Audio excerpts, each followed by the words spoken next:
Ono je to v skutočnosti tak, že všetko je iba také, ako to hodnotíme my ľudia. Aký prívlastok tomu dáme, tak také to pre nás bude. Čiže napríklad aj niečo, čo si myslíme, že je zlé, tak v skutočnosti to tak byť vôbec nemusí. Zober si napríklad, že závidíš. Tak trošku. Hej. Nie je tak hnusne svinský, že máš nové auto krásne, závidím ti ho, bodaj by si na ňom havaroval, bodaj by ti ho niekto vypálil, ukradol. Nie.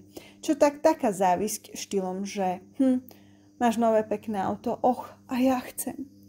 A teraz si predstav, že práve táto závisť a táto pohnutka, že ja chcem, ťa poženie k tomu, aby si konečne zdvihol ríď a išiel niečo robiť a dopracoval sa k tomu, čo chceš.